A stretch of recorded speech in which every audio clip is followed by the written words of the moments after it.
welcome to Faithful and Fearless. I'm your host, Kathleen, and I'm so glad you are joining us today. We are continuing our journey through exploring the Bible, digging deeper into its powerful stories and timeless wisdom. And I'm thrilled to welcome back a familiar voice, Peter Cox. Thank you, Kathleen. It is always a real joy to be here with you. I'm looking forward to our conversation today as we explore the Bible with a fascinating topic, the inspiring women in the Gospel of John. Absolutely. Such a rich and meaningful subject, Peter, we have today. So let us dive into today's conversation. Peter, can you begin with a bit of context, telling us about the status and role of women in first century Jewish and Greco-Roman society? Yeah, sure, Kathleen. Women held a very low position in the first century Jewish society. They were regarded as impure, unclean, and sources of temptation. Jewish males even thanked God for not creating them as female. So it was not customary for women to be greeted on the street or to be addressed in public. Women did not engage in conversations with men that they did not know. So, in summary, women were very vulnerable and devalued in a patriarchal society. Thus, it would have been highly unusual, even scandalous, for someone like Jesus to engage in open conversation with a woman. It's also interesting to note at this point that the first person the risen Christ appeared to was a woman, the faithful Mary Magdalene, and it was her role to spread the good news. Wow. Some of that sounds quite painfully familiar. Even today, I think society structures in some ways, are still catching up, I think. What do you think? Yeah, Kathleen, there's no doubt that historically and still today, women have been vulnerable and have not always been treated equally. That is why today I'd like to discuss how John's Gospel portrays women. Scholars have explored the female characters in John's Gospel in many ways, but today I want to focus on their role as strong and faithful disciples of Jesus. John wanted the early Christian society to understand all people were equal in the eyes of God, and women had a role to play in the church. So I'm hoping this can provide inspiration and strength for people today. So, Peter, before we discuss John's Gospel, I think it's worthwhile mentioning how Luke portrayed Jesus' interaction with women in the Gospel. Yeah, definitely, Kathleen. It is good to contrast Luke's Gospel and John's Gospel in regards to women. So Luke's Gospel in particular describes how Jesus seeks out women on a number of occasions, demonstrating simple human acceptance, love and favour for women. So he speaks to women publicly, touches them in healing, teaches them. So Luke also stresses in that society Jesus' concerns for widows. These women were particularly disadvantaged, often losing their financial security and their identity, which had been tied to a man. So Luke's Gospel suggests a measure of equality between women and men that was unexpected at the time. It was totally counter-culture for the norm of that time. Luke's emphasis is to unite the themes of oppression and equality and present women as faithful and model disciples. Bearing in mind that in Luke's Gospel, it's probably the most number of stories about women. Do you mind, can you elaborate on a specific example from Luke's Gospel? Yeah, okay. There's quite a few to pick from. Luke's Gospel has many stories involving women, as I said, more than any of the other Gospels. I'll quickly mention a few. One striking moment is when Jesus heals a crippled woman on the Sabbath. That's Luke 13:10-17. What is her response? She immediately praised God for being healed. Of course, Jesus was challenged for working on the Sabbath. It was considered that his act of healing was working. So, in response to this hypocrisy, Jesus refers to this woman as a daughter of Abraham. This was a bold statement, and it publicly affirmed that she had spiritual identity and inclusion. Another story we could look at would be the parable of the persistent widow, Luke 18 verses 1 to 8. So here Jesus uses a widowed woman as a model for persistence and prayer. This widow, though oppressed and powerless, persistently seeks justice from a judge who does not care for her at all. But it's the Son of Man, Jesus, who finds faith in the widow. So Jesus is uniting these themes of oppression and equality in this parable. The widow has no status, but she refuses to be silent. She's persistent, and through her perseverance, she reveals her worth. Peter, it's almost like Jesus is pointing out that, faith is not about social status. It's about determination and belief. That must have been incredibly empowering for women in that time. Oh, definitely, yes. That's a very good point, Kathleen. So what about our topic today, the women in John's Gospel? The role of women in John's Gospel is portrayed differently. A lot of what I just said about in Luke, they were faithful and model disciples, but John goes further. Even though there's less stories about women, the way they're portrayed is very unique compared to the other Gospels. So Luke's mentioning women and consistently aligning them with the oppressed who Jesus liberates. But there's not much dialogue with Jesus. John, however, he presents a more developed picture. He has women who respond deeply to the call of Jesus. Their encounters involve real dialogue with Jesus, transformation and spiritual growth. In John's Gospel, women are portrayed as more spiritually perceptive than some of the men. They progress to a fully formed Christian faith, very much like the role that Peter plays in the other Gospels. That's fascinating.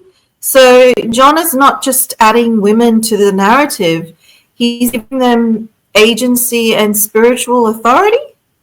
Yeah, very true. They are portrayed in a very positive manner with a real emphasis on discipleship and equality. So these stories are not intended to glorify women and to diminish men. Rather, they just point towards a Christian community of equality, a community where women can hold roles of leadership, discipleship, witness, and service. So John describes long, rich conversations between Jesus and women. And Jesus reveals his identity to these women, and they grow in understanding. Although they were vulnerable, these women are receptive to revelation. They hear more than just words. They receive love. They're healed and demonstrate an intimacy with deep relationship and great trust and openness. We won't see that they don't resist, they don't desert, or they don't betray Jesus. This is in quite stark contrast to some of the male characters in John's Gospel who are often shown as uncertain or flawed.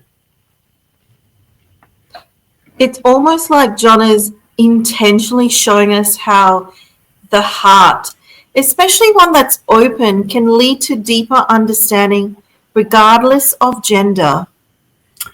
That is definitely true, Kathleen. John is clearly stating that a Christian community is to be based on equality. Jesus elevates women, their status, their personhood, and their ability to spread the good news. Women are not displayed in the stereotypical manner that the first century society was accustomed to and had actually assigned to them. They were strikingly original and individual. They didn't rely on men for their identity, and they were able to relate directly to Jesus without permission or the mediation of men. That is great to know, Peter. So, who are these women and how do they encounter Jesus? Right.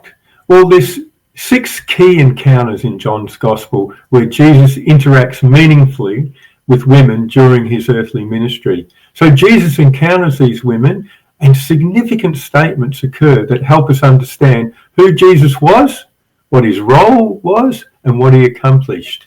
So these 6 encounters begins with the miracle of the wedding at Cana, and where Mary, his mother, is present at this first sign. This is the first miracle at the beginning of his ministry. So that's in chapter 2, verses 1 to 11. Then we have another important story being the meeting with the Samaritan woman at the well. And that's where the Messiah first reveals his true identity. And that's chapter 4, 4 to 42. Then there's the episode after the death of Lazarus. And it's Mary of Bethany, the brother of Lazarus, who first makes this true confession of Jesus as the Messiah. And that's in chapter 11, 144.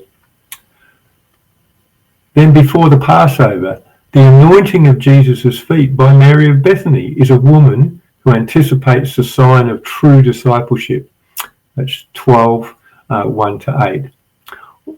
Then we go to the Passion narrative. Women wait faithfully beneath the cross. Chapter 19, 25, 27. And finally, a very key story, the resurrection narrative, where there's an encounter in the garden where Mary Magdalene discovers the open tomb and the risen Christ first makes himself known to Mary Magdalene. That's chapter 20, 1 to 18. Such beautiful encounters, is it not? The humanity and divinity of Jesus coming through so clearly in his interactions with women. Yes, Kathleen, yes. Those engagements with these women really emphasize the humanity of Jesus. Jesus is the son of Mary. Jesus tells the Samaritan woman that he is thirsty. Jesus cries before Mary of Bethany, and Jesus' body is anointed by Mary. But there's also revelation of the divinity of Jesus. Jesus reveals his divine identity to the Samaritan woman, and then to Mary Magdalene as the first witness of the resurrection. So women have been used by John to draw out that Jesus is both truly divine and truly human. So, as previously mentioned, John presents these women as model disciples, bold, faithful, active. He wants his readers to see that the discipleship in the new Christian community was equally extended to women. So these women, they weren't just followers. They took initiative, they showed leadership and acted decisively. They did so without permission or approval. They didn't have to wait for that. And they were affirmed and approved by Jesus himself. And they became key witnesses to Jesus both during his ministry and at the time of his hour. Wow, that sounds interesting, Peter. I would love to explore each woman in more depth, is possible. Yeah, absolutely, Kathleen. Well, firstly, let's look at Mary's involvement in the wedding of Cana. This story is only in John's Gospel, and the miracle of turning water into wine is the first sign by which the power and glory of Jesus is revealed. The role of Mary is significant in the story. Firstly, Mary boldly approaches Jesus with a request, and his humanity is revealed both in his initial refusal to Mary and then in his following of his mother's request. And secondly, note that Mary has great trust in Jesus. Even before any miracles are performed, she knew that he had the power to intervene in the problem at the wedding in Cana. So throughout John's Gospel, Mary is faithful from beginning to end. She is the model of faith. Also, it's interesting that John always stresses the identity of Mary by addressing her with the honourable title, the Mother of Jesus. Peter, I really think Mary's quiet strength and unwavering trust in Jesus in this moment is really powerful. She doesn't argue, she simply believes. Her role as the mother of Jesus is treated with real deep respect, and her faith sets the stage for everything that follows in John's Gospel. Let's turn to another remarkable woman. Okay, well, let's move on, Kathleen, to the story of the Samaritan woman at the well. Well-known story, again, unique to John's Gospel. Here, Jesus goes against all the norms. She's definitely an outcast in many ways. The Jews despise Samaritans and consider them as outsiders. Not only was she a Samaritan, she was a lowly woman, as we've described. And she had a dubious character with a shameful past. She questions Jesus. She negotiates her suspicion with intelligent curiosity. And then she recognizes Jesus as a prophet and asks if he could be the Messiah. She then moves on to arrive at selfless enthusiasm and commitment. Note that she's progressed from an encounter with Jesus to a response that's life-changing. In doing so, she spontaneously assumes the role of the public witness to Jesus in her community. She takes on this mission of bearing that witness to the gospel in her own town and to spreading the message. So there's a transformation that's so powerful that others come to faith through her. It's her witness that lead others to also experience this encounter and to respond. So it's interesting that she becomes the first evangelist beyond the confines of Judea to preach about Jesus. So I particularly focus on the fact that the Samaritan woman is transformed and she becomes a missionary. What an inspiration that is to all of us. For sure. What actually stands out to me is just how radical that encounter is with Jesus. When he meets her right where she is, socially, spiritually, and emotionally, and it transforms her through that conversation. Her courage to go back and witness to her community is also incredible. She really shows how personal transformation can lead to communal impact. So, Peter, let's now move to the next story. Yeah, we're moving from one amazing story to another. So let's look at Mary and Martha of Bethany, who John says were loved by Jesus. And John also loved their brother Lazarus. So when Lazarus is ill, what do Mary and Martha do? They send for Jesus. It is also worth mentioning that Martha in John is portrayed completely different to the worried and distracted Martha in Luke.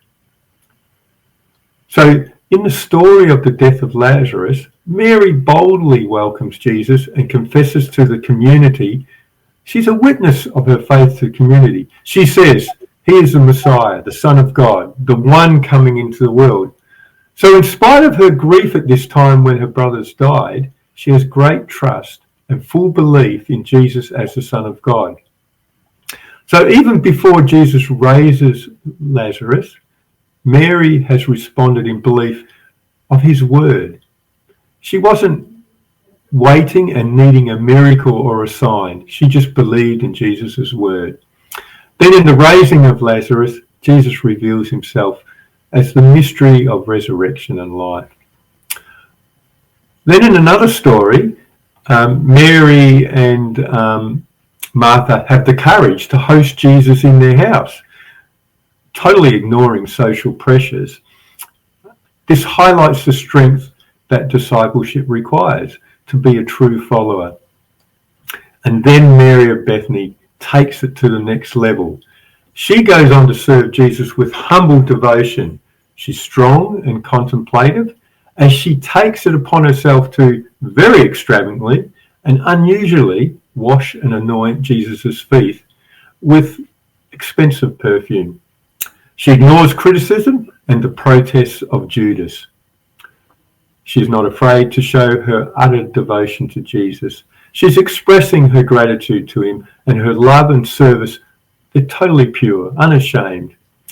It's a deeply prophetic action, recognizing the Messiah.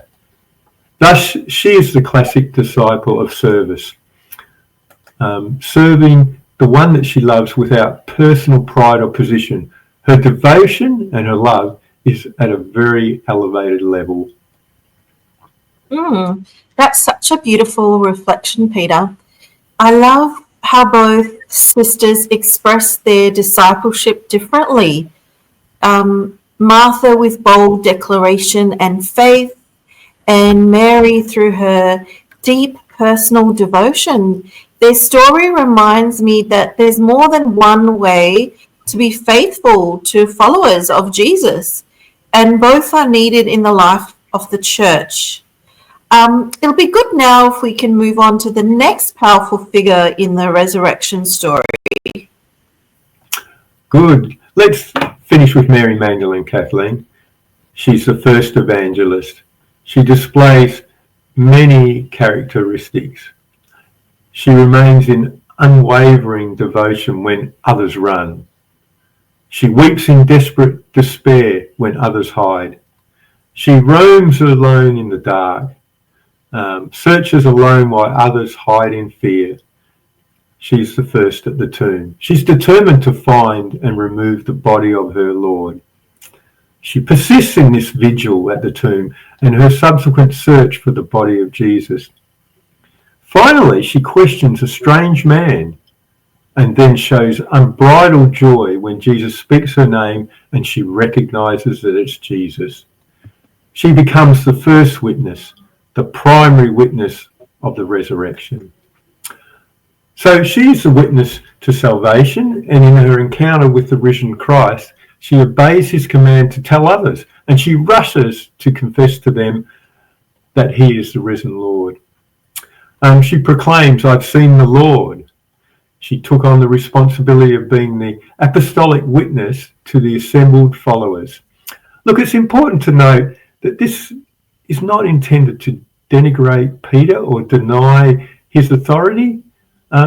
It's really just to point out the role of women as well. So, like Mary of Bethany, her devotion and love is taken to an elevated level.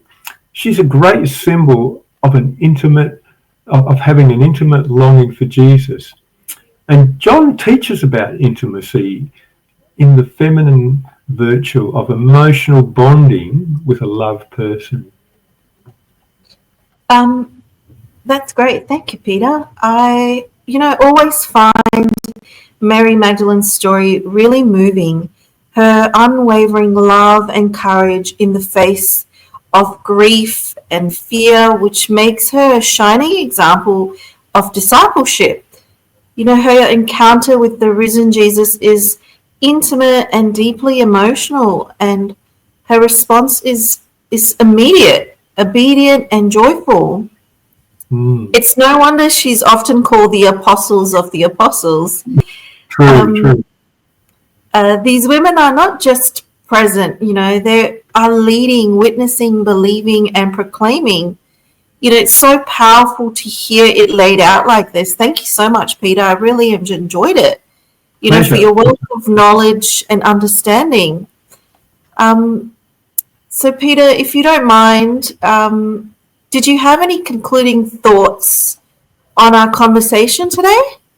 Yeah, sure. I think it is worth mentioning that the stories we've discussed briefly, they're very short stories packed with meaning and quite easy to read, quite easy to go and reflect on. So I hope it does give people the inspiration to go and look at those stories and really uncover the richness and depth in those stories. So in conclusion, I'd like to say the fourth gospel provides an understanding of the role in women in the early church, but it can equally be applied to the role of women today. It lends support to women in the modern church having divinely appointed roles of leadership and empowerment. This was the intention of Jesus with all of these stories. It's divinely appointed. So they have a role to proclaim the risen Christ and to spread his message of truth and love. The voice of all, whether it's male and female, it's essential to our evangelical mission that we all have with our church. Well, Peter, it's been a real pleasure to have you on today's episode of Exploring the Bible. Thank you so much for sharing your insight and passions once again. You know, today's conversation reminded me that the women in Luke's and John's Gospel were not just background figures. They were bold and faithful and central to Jesus's ministry. You know, they lived out true discipleship with courage and trust and unwavering devotion. Their stories challenge us to rethink leadership, faith, and witness in the light of equality and grace.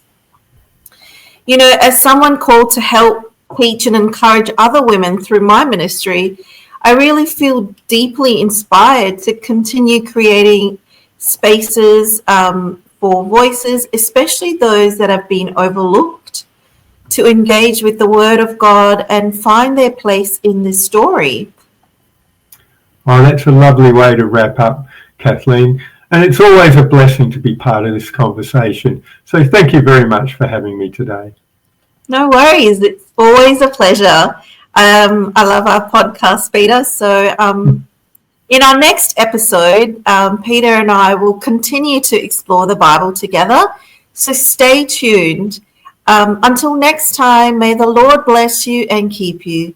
The Lord make his face shine on you and be gracious to you all. The Lord turn his face towards you and give you peace.